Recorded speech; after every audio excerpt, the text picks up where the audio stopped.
But I wanted to ask first what the difference is between someone who is financially rich and someone who's financially poor. What's the difference?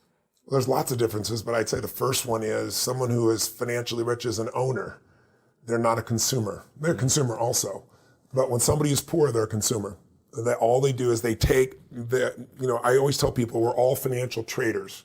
A lot of people say, I'm not a financial trader. Yes, you are. You're trading time for money. Yeah. That's the worst trade you can ever make in your life. Somebody who's wealthy has made money their slave. They're no longer the slave to money. And the way they do that is they figured out how to become an owner. And the way you do that in the most simplistic way, I even taught it in my first book, was you have to decide there's a percentage of money that you're going to keep forever. You're not going to give it to Kate Spade or Ferrari or anybody else. You can do that too. But there's a percentage of that income that never will be touched, that you will grow and compound and will provide income for the rest of your life so you don't have to work. Now, when I was growing up, everybody's goal was get rich enough so you never have to work. Now, like all my friends are 15, 18 years my senior. People like Steve Wynn and built most of Las Vegas. He's like 74. Warren Buffett's 85. Peter Guber, one of my dearest friends in the world, owns the Golden State Warriors, the LA Dodgers. We're partners in the LAFC football team in LA. Brilliant guy, 74 years old. And they're all working harder now than they ever were, and they don't have to work. So the goal is make enough money so you don't have to work, and then you'll do what you love and you'll pour your time and energy into it. But you have to make that decision. It's the first most important decision is I'm going to become an owner of American business. You don't want to have an Apple phone and not own Apple. And you don't want to just own Apple because any company can go up and down, right? You want to own the index. You want to own, a variety with enough diversification. But if you can just shift, and I've taught people who've told me they have no money, they can't save. It's really easy once you get momentum. There's a research project I did with a gentleman who was nominated for Nobel Prize on behavioral finance. And what he did was he said, if you can even, you need to save 15% ideally. But if you could even save 3%, because anybody can do that. They took a group of blue collar workers in the Midwest and said, we're going to force you to save 3%. I think it was 3.25 or 3.5.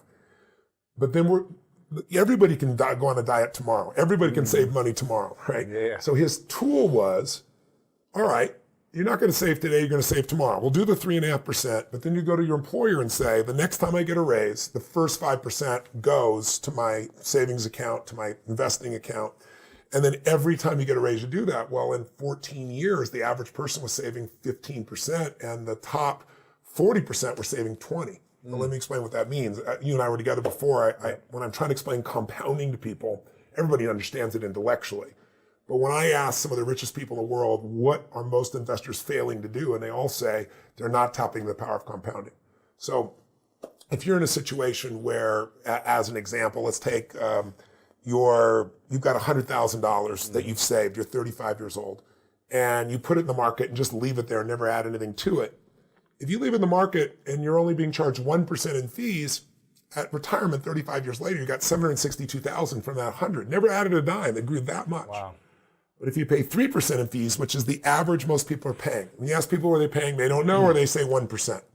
Because when you hear about it, fees, let's say a mutual fund fee, you'll always hear 1%. That's the expense ratio. Mm-hmm. There are 17 other fees. Yeah. So every 1% you overpay, 1% is the average. But if you pay 2 or 3, and the average mutual fund is 3.12, sounds like nothing, 1 or 2%. But every 1% you overpay because of compounding means you lose a decade of income. So the person who paid 1% has $762,000. The person who paid 3% has $452,000, and they own the same stocks. It's just fees. So while we compound our interest, we also compound fees. So if you could save 3% and build it to 5, 10, 15, or you start with 10 or 15 and eventually get to 20, the best example I can give your viewers is that there's a gentleman who worked for UPS who literally never made more than $14,000 a year. You heard about him in the book. Yep. And when he retired, he had $70 million. Crazy. And he gave away $35 million while he was alive. And the reason was a friend of his set him aside and said, look, I'm going to make you rich. He goes, I'm never going to be rich. I make 14 grand a year. He goes, I'm going to make you rich. I'm going to make you rich later in life. And I'm going to do it by a 20% tax to your business. And he goes, I make $14,000 a year. I can't live on 20% less. And his friend said to him, if the IRS came and said a 20% more tax, you'd scream, you'd yell, and you'd pay it.